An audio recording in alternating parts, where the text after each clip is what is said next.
स्थिरस्थाणुः प्रभुर्भीमः प्रवरो वरदो वरः सर्वात्मा सर्वविख्यातः सर्वः सर्वकरो भवः जटी चर्मी शिखण्डी च सर्वाङ्गः सर्वभावनः हरश्च हरिणाक्षश्च सर्वभूतहरः प्रभुः प्रवृत्तिश्च निवृत्तिश्च नियतः शाश्वतो ध्रुवः श्मशानवासी भगवान् खचरो गोचरोर्दनः अभिवाद्यो महाकर्म तपस्वी भूतभावनः उन्मत्तवेष प्रच्छन्नः सर्वलोकप्रजापतिः महारूपो महाकायो वृषरूपो महायशाः महात्मा सर्वभूतात्मा विश्वरूपो महाहनुः लोकपालोऽन्तर्हितात्मा प्रसादो हयगर्दिभिः पवित्रम् च महांश्चैव नियमो नियमाश्रितः सर्वकर्मा स्वयम्भूत आदिरादिकरो निधिः सहस्राक्षो विशालाक्षः सोमो नक्षत्रसाधकः चन्द्रः सूर्यः शनिः केतुर्ग्रहो ग्रहपतिर्वरः अत्रिरद्र्या नमस्कर्ता मृगवाणार्पणो नगः महातपा घोरतपा अदीनो दीनसाधकः संवत्सरकरो मन्त्रः प्रमाणम् परमन्तपः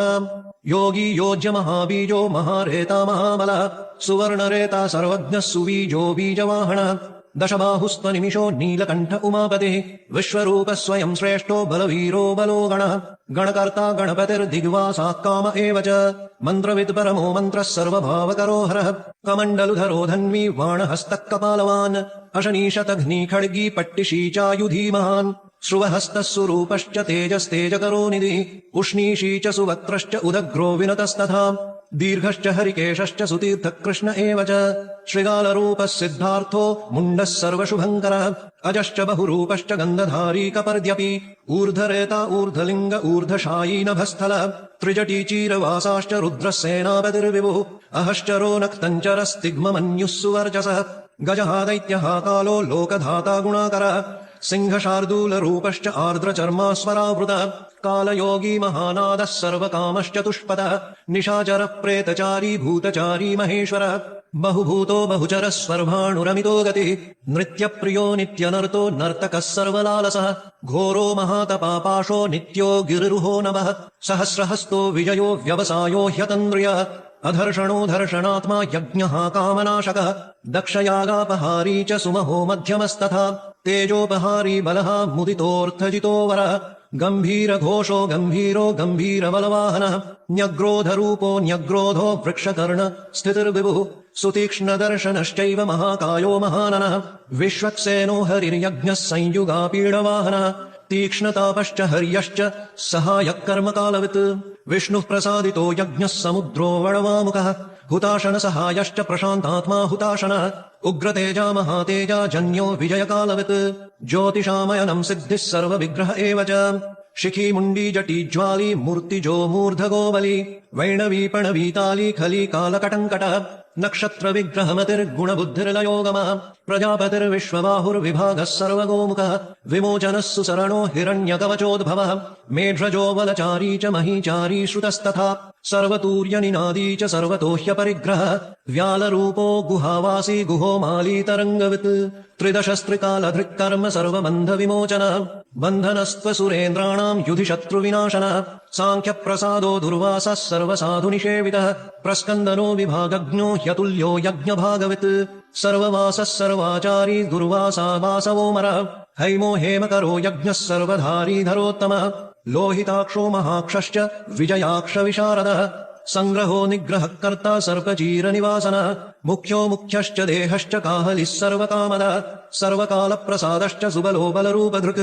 सर्वकामवरश्चैव सर्वदः सर्वतोमुखः आकाशनिर्विरूपश्च निपाती ह्यवशोखगः रौद्ररूपोऽशुरादित्यो बहुरश्मिः सुवर्चसी वसुवेगो महावेगो मनोवेगो निशाचरः सर्वावासी श्रियावासी उपदेशकरोकरः मुनिरात्मा निरालोकः संभग्नश्च सहस्रदः पक्षी च पक्षरूपश्च अतिदीप्तो विशाम्पतिः उन्मादो मदनः कामो ह्यश्वत्थोऽर्थकरो यशः वामदेवश्च वामश्च प्राग्दक्षिणश्च वामनः सिद्धयोगी महर्षिश्च सिद्धार्थः सिद्धसाधकः भिक्षुश्च भिक्षुरूपश्च विपणो मृदुरव्ययः महासेनो विशाखश्च षष्टिभागो गवाम्पतिः वज्रहस्तश्च विष्कम्भी चमूस्तम्भन एव च वृत्तावृत्तकरस्तालो मधुर्मधुकलोचनः वाचस्पत्यो वाजसनो नित्यमाश्रमपूजितः ब्रह्मचारी लोकचारी सर्वचारी विचारवत्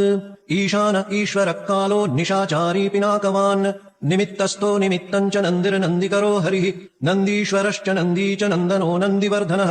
भगहारी निहन्ता च कालो ब्रह्मा पितामहः चतुर्मुखो महालिङ्गश्चारुलिङ्गस्तथैव च लिंगाध्यक्षः सुराध्यक्षो योगाध्यक्षो युगावः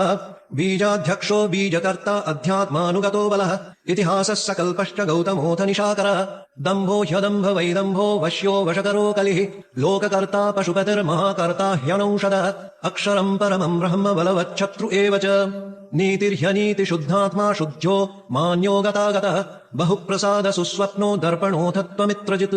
वेदकारो मन्त्रकारो विद्वान् समरमर्दनः महामेघनिवासी च महाघोरो वशीकरः अग्निज्वालो महाज्वालो ह्यतिधूम्रो हुतो हविः वृषणः शङ्करो नित्यम् वर्चसी धूमकेतनः नीलस्तथाङ्गलुब्धश्च शोभनो निरवग्रहः स्वस्तिदः स्वस्ति भावश्च भागी भागकरो लघुः उत्सङ्गश्च महाङ्गश्च महागर्भपरायणः कृष्णवर्णः सुवर्णश्च इन्द्रियम् सर्वदेहिनाम् महापादो महाहस्तो महाकायो महायशाः महामूर्धा महामात्रो महानेत्रा महाबलः महान्तको महाकर्णो महोष्ठश्च महाहनुः महानासो महाकम्बुर्महाग्रीवश्मशानभाक् महावक्षा महोरस्को ह्यन्तरात्मा मृगालयः लम्बनो लम्बितोष्ठश्च महामायः पयोनिधिः महादन्तो महादंष्ट्रो महाजिह्वो महामुखः महानखो महारोमा महाकेशो महाजटः प्रसन्नश्च प्रसादश्च प्रत्ययो गिरिसाधनः स्नेहनो स्नेहनश्चैव अजितश्च महामुनिः वृक्षाकारो वृक्षकेतुरनलो वायुवाहनः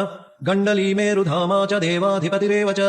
अथर्वशीर्षः सामास्य ऋक्सहस्रामिते क्षणः यजुःपादभुजो गुह्य प्रकाशो जङ्गमस्तथा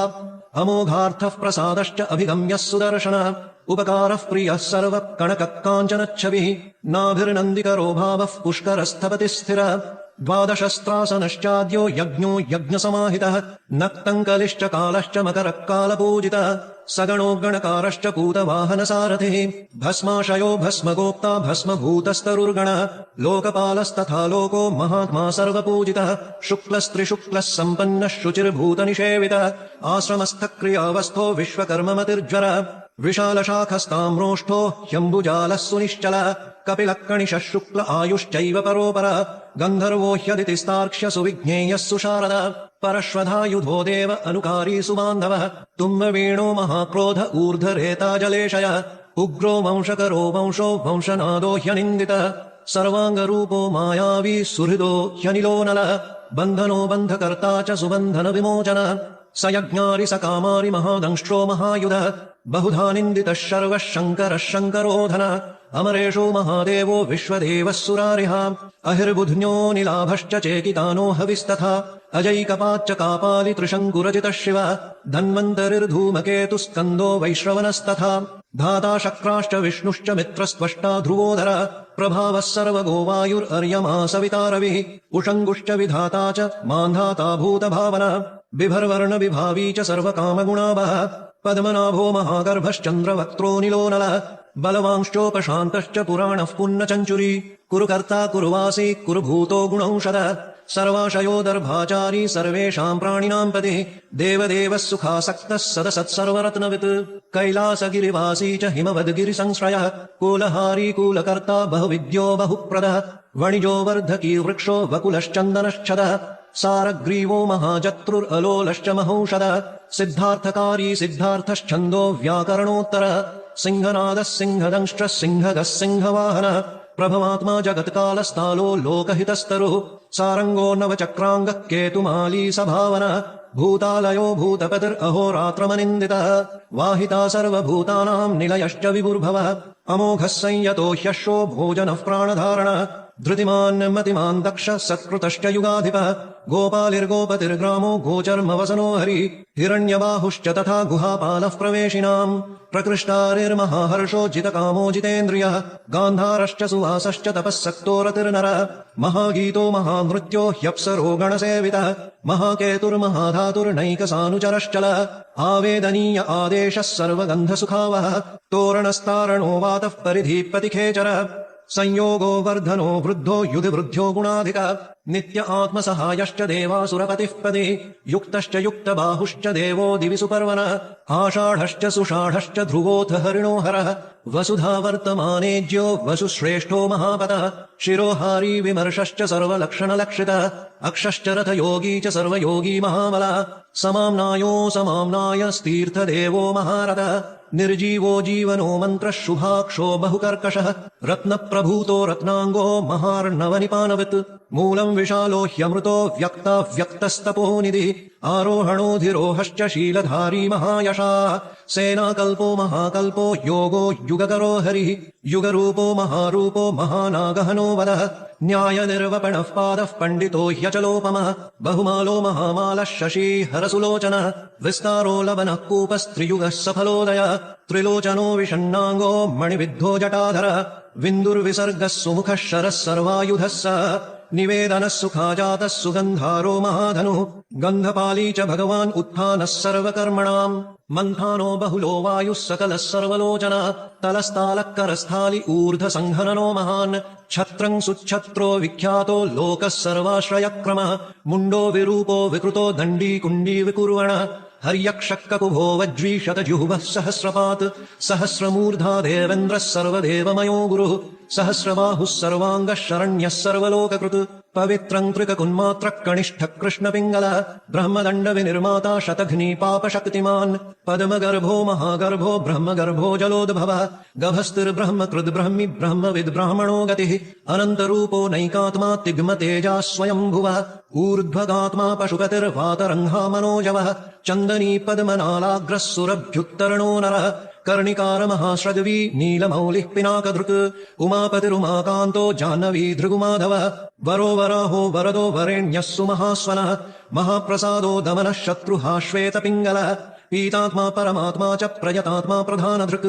सर्वपार्श्वमुखस्त्र्याक्षो धर्मसाधारणो वरः चराचरात्मा सूक्ष्मात्मा अमृतो गोवृषेश्वरः साध्यर्शिवसुरादित्यो विवस्वान् सवितामृतः व्यासः सर्गः सुसङ्क्षेपो विस्तरः पर्जयो नरः ऋतुः संवत्सरो मासः पक्षः सङ्ख्या समापनः कलाकाष्ठालवामात्रा मुहूर्ताः क्षपाक्षणाः विश्वक्षेत्रम् प्रजाबीजम् लिङ्गमाद्यस्तु निर्गमः सदसद्व्यक्तमव्यक्तम् पिता माता पितामहः स्वर्गद्वारम् प्रजाद्वारम् मोक्षद्वारम् त्रिविष्टपम् निर्वाणम् ह्लादनश्चैव ब्रह्मलोकपरागतिः देवासुरविनिर्माता देवासुरपरायणः देवासुरगुरुर्देवो देवासुरनमस्कृतः देवासुरमहामात्रो देवासुरगणाश्रयः देवासुरगणाध्यक्षो देवासुरगणाग्रणी